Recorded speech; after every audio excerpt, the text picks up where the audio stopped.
I'm not Superwoman. I'm not. I'll tell you. The secret is I understand leverage. So I tell people that because I want you to know I'm no better than you.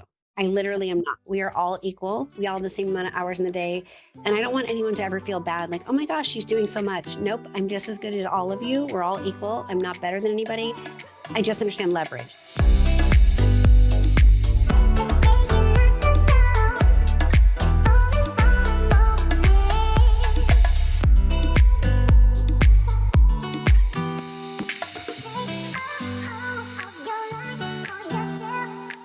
Welcome to the Raquel Show. The show is for entrepreneurs who want to play bigger in business and in life. And today I have a very special guest that I met through a mastermind that I was very fortunate enough to know this woman. Immediately, I knew that I needed to get to know her because she is one of those people that when she walks into the room, she has the absolute it factor. Her energy impacts the room, and she is known as such a badass. She is the owner and CEO of the Batchelor Hanna Group. She's a mom of three, a true entrepreneur heart, a philanthropist, oh my gosh, a mentor and a leader. And she's the #1 Las Vegas Female Realtor. And she has sold over $1 billion of real estate. She has flipped hundreds of homes. She owns Airbnb, multifamily units, and she buys and holds and does wraparound mortgages, you name it. She is a badass. She's also a co-owner in a title and mortgage company. Jillian has served her community. She's given back. Her work ethic is unmatched. And I know this firsthand because I got to travel with this woman to Tulum.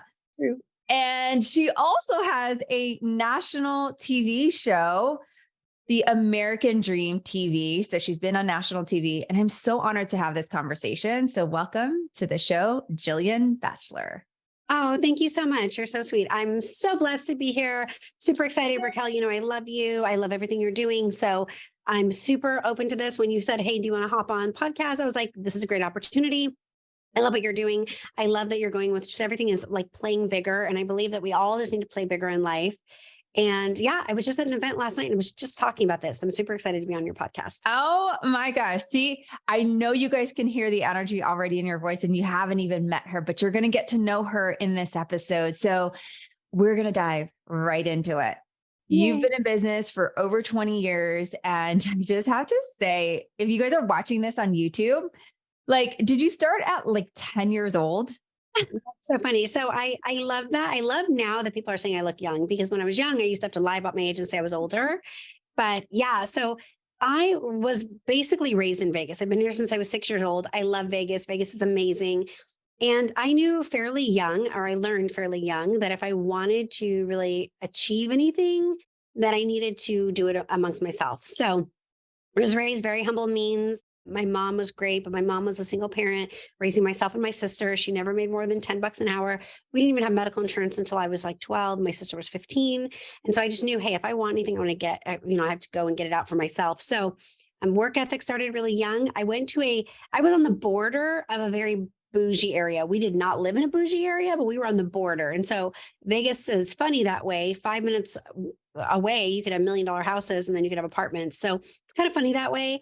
But I lived in an area, like I said, school was very bougie and I knew I wanted a car. I knew I wanted a brand new car and my mom did not have the money to do that. So I immediately got a job when I was 15, working full-time at a tanning salon. And that's when my work ethic kicked in. I was going to school full-time. I was working 40 hours a week at 15 years old. I was saving all of my paychecks to earn money to buy a car. And that really taught me to work hard.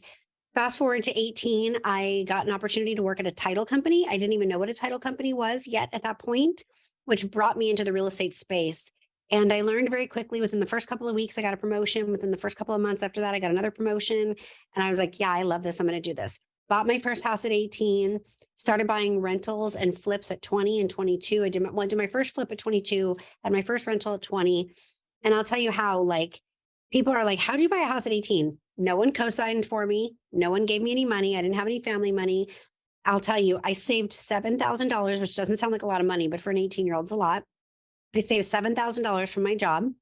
First house I bought was $100,000. I did an FHA loan, 3.5% down. So that was $3,500. My closing costs, I think I got like 2 grand from the seller and I paid the other $3,500. And that's how I bought my first house. My mortgage was like $700. So it wasn't anything super fancy. It was a little townhouse, but it was great. It gave me that first bite of real estate. Right. And then the market started going up. I was saving more money for the next 2 years. I saved more money.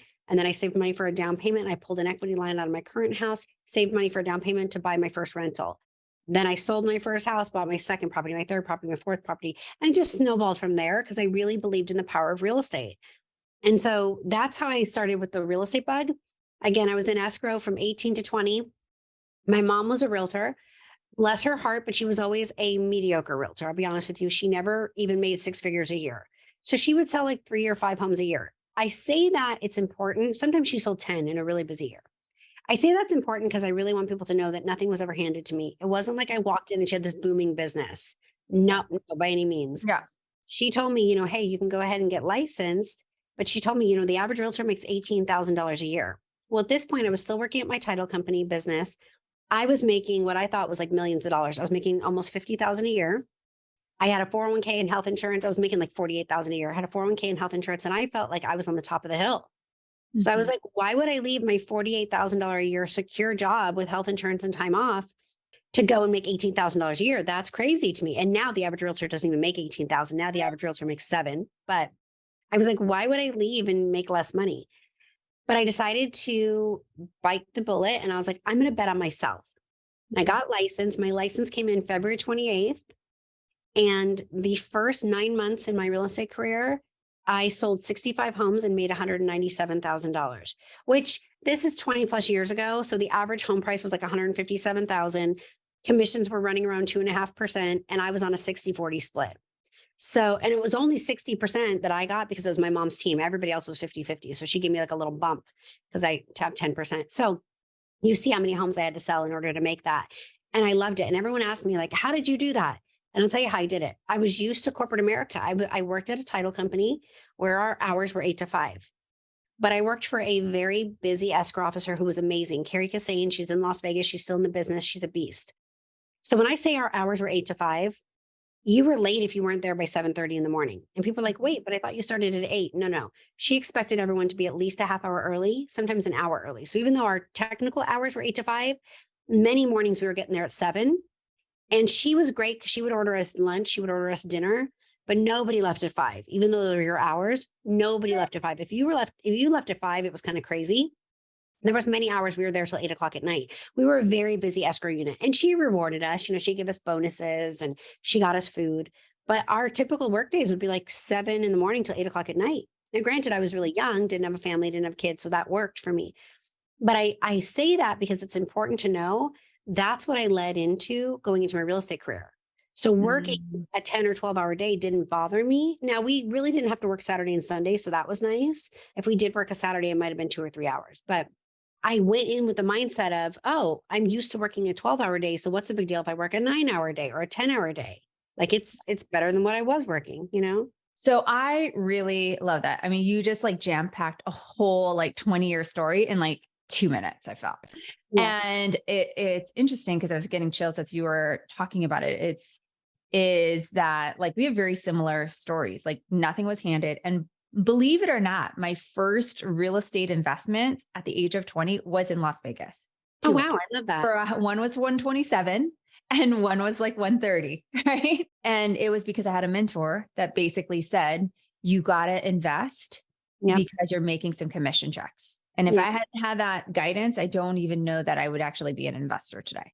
Fast forward, you're 20 years. What is your team structure? What does your team look like? I mean, 65 homes in your first year. That's massive. So what does today look like for you? So today I'm very blessed. So today I run a team with my business partner, Daryl Hanna, and we have about 21 agents right now. I think we have 2 or 3 coming on. So we'll probably be at 25 before the end of the month. In Las Vegas, obviously, we have part-time, full-time agents. Most of our agents are full-time. We do have staff members as well. We have 2 full-time transaction coordinators. We have a full-time videographer and my social media marketing girl who literally runs everything. I mean, social media marketing is like the smallest title I can give her. She's really like helping us run all the aspects of the team. So she's like the heartbeat. She's great. So then, so that's the team itself. And then we're, like I said, we're at Real in Las Vegas. We're building that out. We also are co-owners of our title company, which is Magnus Clark County, and co-owners of a mortgage company, which is Simplify Mortgage Las Vegas. And so that's been great because it's ancillary services. And I'm also co-owner of a construction company as well, where we're building right now 9 homes, custom homes in Utah, right outside of St. George. So that's what the team looks like. I still am in production though. So some people are like, wait, are you still in production? Are you not? I am still in production. I still sell about 100 homes a year myself, like just Jillian Batchelor out there opening doors, writing listing contracts. Eventually, I'll get further away from the consumer at some point because our team is doing about another 250 transactions a year. So the team is doing all in all about 350 transactions a year. Luckily, we're in Vegas doing about 250 million. We do some commercial as well. So it's a beautiful business. I'd love the team to grow bigger. And then eventually I'll do more speaking. I'm doing some mentoring now, speaking engagements, classes. So I'll probably go more into that avenue in the next year or two and a little bit less face to face with the consumer. How do you manage it all? I know people are listening right now. They're listening or watching this on YouTube. Like that's a big world. Yeah. I mean, it's one thing to even sell 100 homes. There's very few people in our industry that actually even get there as a solo agent. But Yeah. now, how do you manage it all? And you're a mama. Yes, I'm a mother of 3. So luckily, I mean, all of my kids have been raised in this business. Like I told you, I've been in the business over 20 years and my kids are 20, 17, and 14. So luckily they're to the age where they're very independent. My 20-year-old is off in college. She's going into her 3rd year. So she lives on her own. My 17-year-old drives. She has a boyfriend. She has a car. She has a job. So she's like never home. Mhm. And then, so I really have like one kid left at home. I have my 14-year-old and he has his sports and all of his stuff too. I, as a mother was very involved. I was at every sports game. I was at every ballet recital. I was at every school event, or I was on the PTO for 7 years. Girls, I mean, I did a lot of that.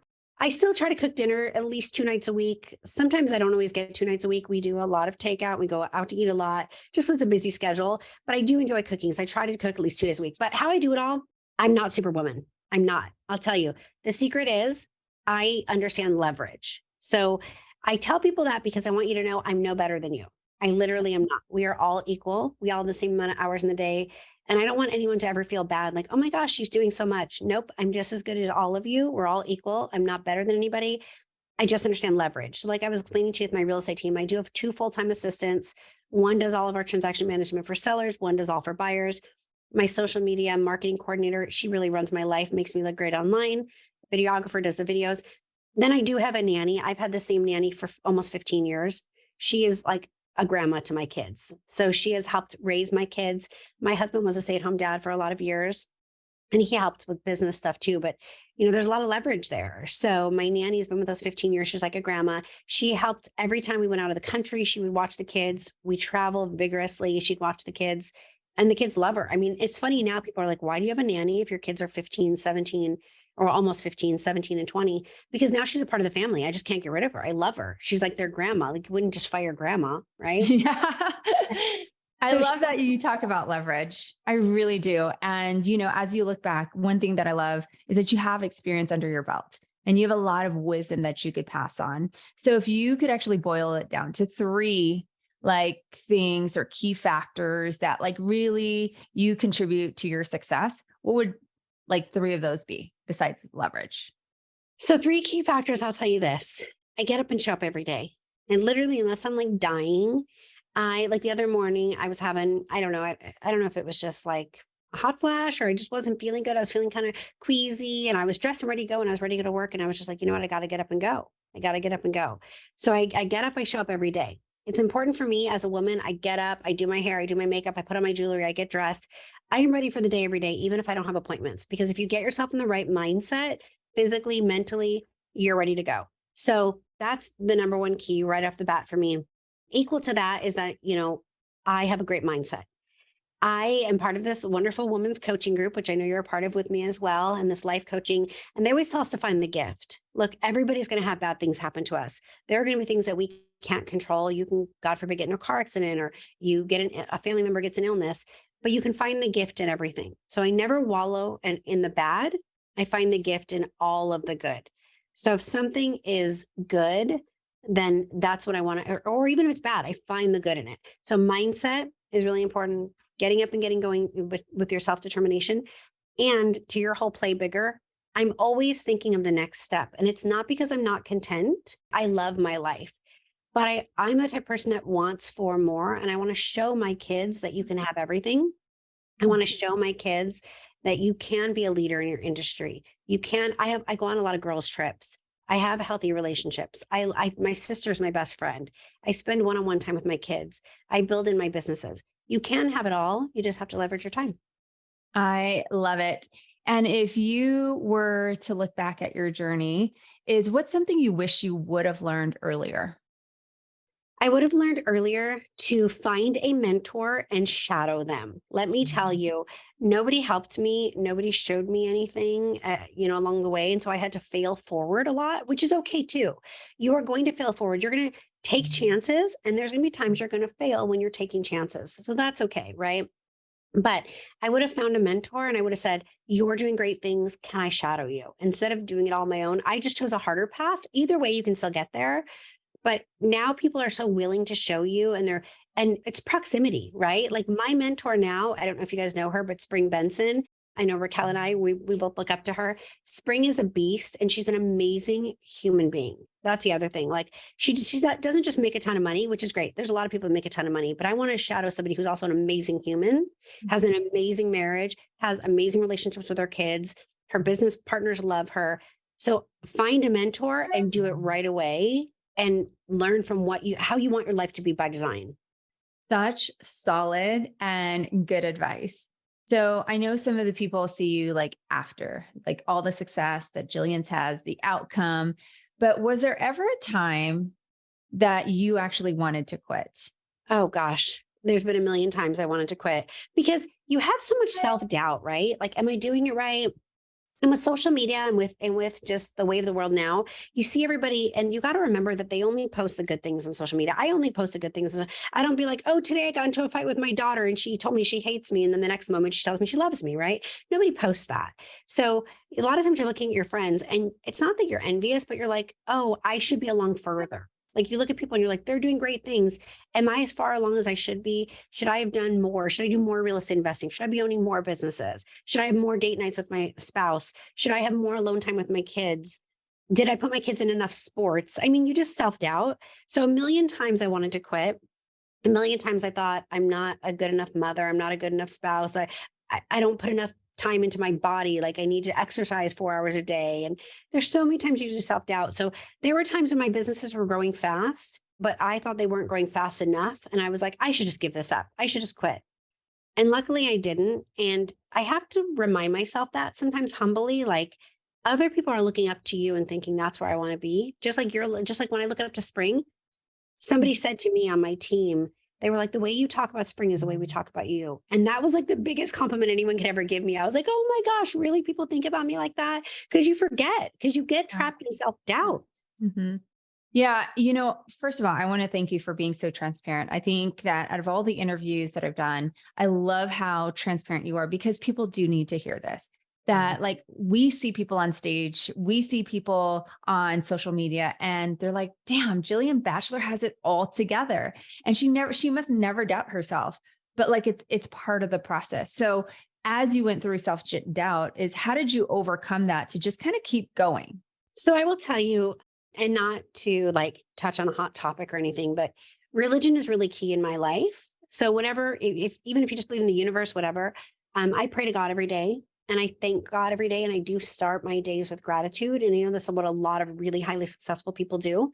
It's always just been something I've done. And I'll tell you, I learned at a very early age to start my day with gratitude, not because I have so much, but because I know how it is to have so little. And so when you know how it is to have so little, you really appreciate when you get things in your life. And I'm not even talking about financial. Like I knew my mom had a lot of unsuccessful marriages when I was a kid.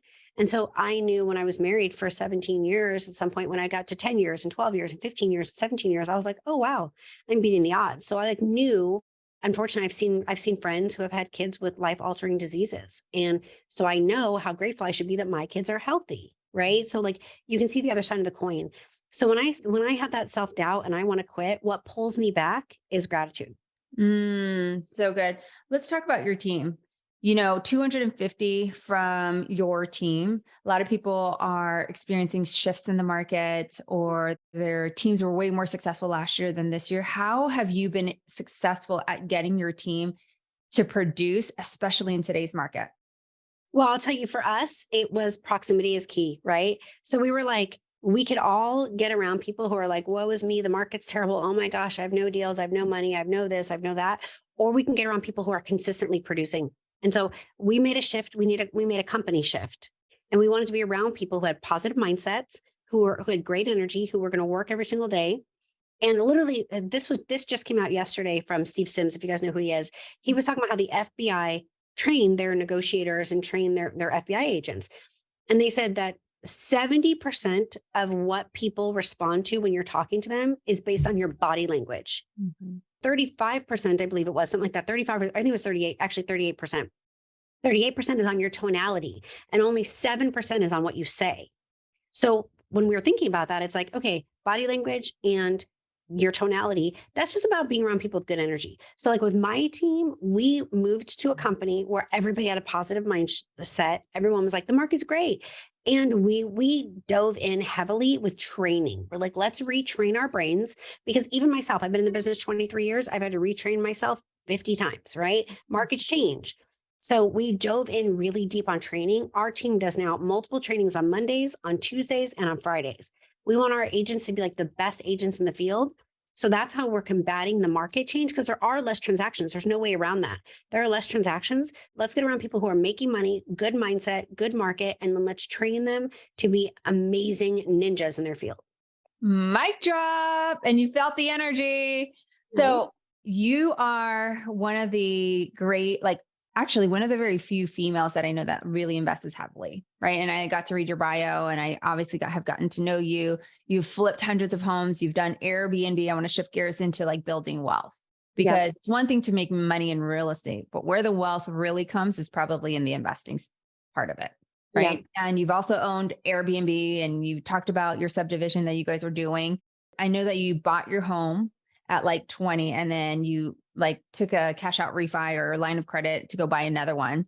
Yep. How did you learn how to invest? And has it always been part of your plan that every year that you're going to set money aside to go invest or do some projects?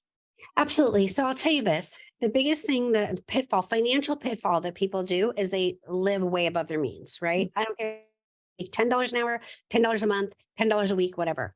I learned very early on that you have to invest and save at least 30%, right? And it can be, you can cut that 30% pie however you want. You cannot live above your means. So I knew going forward, my goal was I wanted to own 30 rentals. And in Vegas, houses aren't cheap anymore. The median home price is $450,000, right? Typical down payment is 20 to 25%. So you're looking at 100 grand down on every house, right? So if you want to own 30 of them, you're looking at, you're going to be at what, $3 million out of cash out of pocket, and then you're going to finance the rest and all these other things. So it's really, really important that you're looking at that, where you need to be with your properties. So I knew that my goal was to own 30 properties. And I knew that, okay, by buying a single family home and doing a rental, though it will gain appreciation anywhere from 6 to 20% a year, it wasn't going to build fast enough. So I started with buying long-term rentals.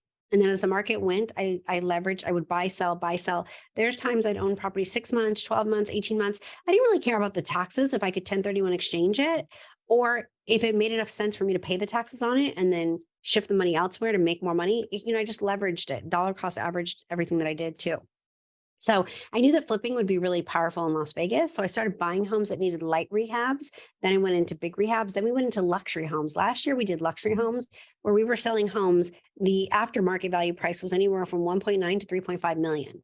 So now those homes we leverage with a lot of investors' money as well, because we would need down payment, we would need financing, and then we would need sometimes 200,000 to 500,000 to remodel the property. And sometimes I leverage that with business partners too. I don't do all of it by myself either.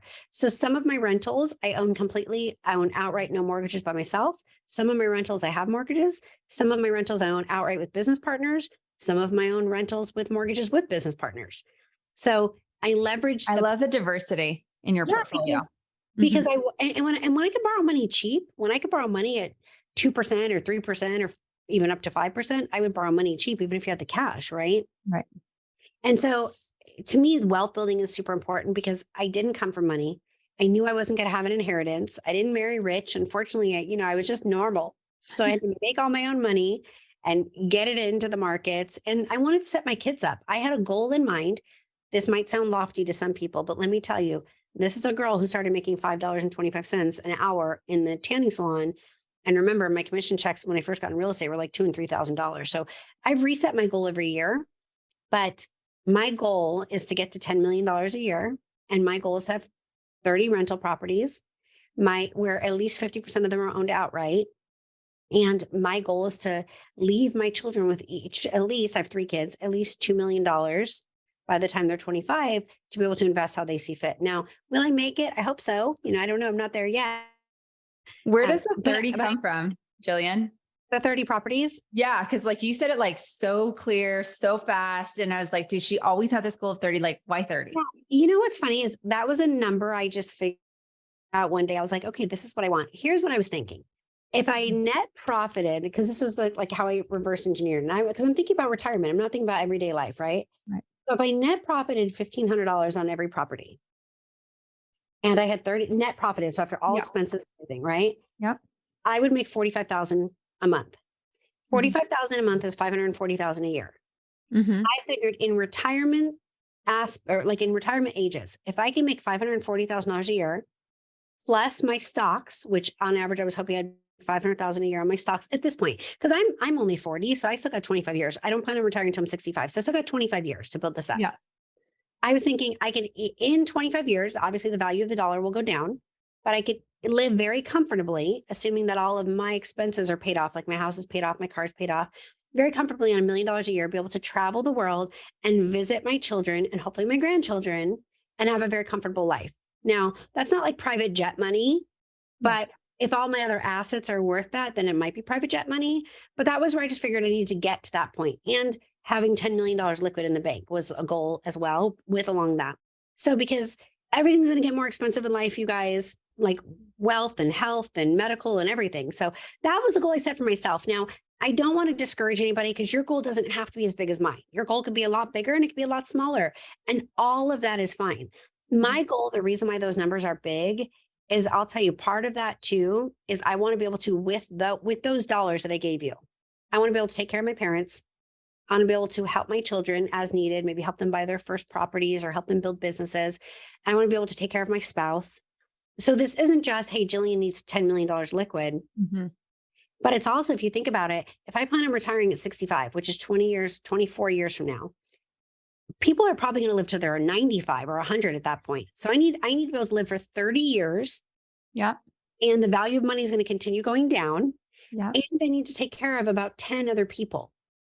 So I just reverse engineered the numbers and I was like, this is what works for me. And hopefully I exceed it, but that's what I need to get to. I think just by you having even clarity, you're already there and having some type of plan and actually working out, because I don't think everyone's broken it down to that much unless, like I said, unless it's been part of your plan. And what I love about you and what's inspiring and what I think people would admire is that you're a woman that actually invests. And there's not a lot of women that invest or create investments that I know of. Every time that I've been in an investment room, it's probably 90% males. Yeah. And actually, I'm so glad that you hit on that. And I love men. Men are amazing. Yes, 100%. There's this funny TikTok video, right? Where and it's like a voiceover, and where the lady says, my mom said I should marry a rich man. And I said, Mom, I am a rich man. Meaning she was like, I shouldn't have to marry somebody to have wealth. I should be able to create it myself. And so I really looked at that and I thought, I know me. I'm willing to bet on me. And everyone can get married. And look, when you get married, you should get married and hope that you're with that person for all eternity. But things can happen. They can die. They can get disabled. They could leave you. There's affairs. I mean, there's agency, right? Things happen in life. So I only know that I can count on me. I only know that my kids can count on me. And so I need to bet on myself. I didn't want to bet on a spouse, because I've seen a lot of girlfriends that have married rich men and then they've left them high and dry, or they died, or something happened, right? Or their businesses went under. So I only knew I could bet on myself. So I wanted to walk into those rooms, and you're right, 90% of wealth building rooms are men. And I was like, I'm just going to own this room. Like, I deserve to be here. Why not me? Why not me? Yeah. And it's funny because like I'm part of another board. It's called the Women's Research Institute of Nevada. they work with UNLV and UNR and all the colleges in Nevada. And it's about emerging women leaders. And so we're bringing up these women leaders that are going to be doctors and lawyers and everything. And so yesterday I was at their board meeting, and then we had a networking event, and then we had a dinner. And it's almost all women in that room, powerful women. And it's showing these women that are about to graduate from college, either with their master's degree or some of them have double masters, that they are the future doctors. We have a law school, we have a medical school here. They're the future doctors, they're the future lawyers, they're the future wealth builders in the room. And all these women say the same thing. Like, how do I get past it being a man's world? And again, I love men, but we should be able to be equal. We should be able to have everything that a man has.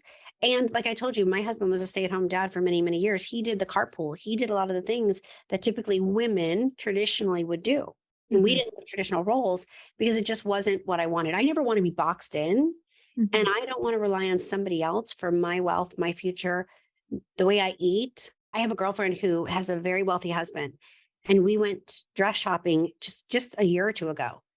And in the store, she called him over and over and over again, couldn't get him on the phone. He was probably in an appointment. And she told the lady, she's like, can I come back and buy this dress tomorrow? And she goes, really? And she goes, it's a $200 dress, which again, for some people is a lot of money. But this lady is married to a millionaire. And she goes, yeah, I can't spend money without getting his permission. And I was like, for him, $200 is probably like $10 to the average person.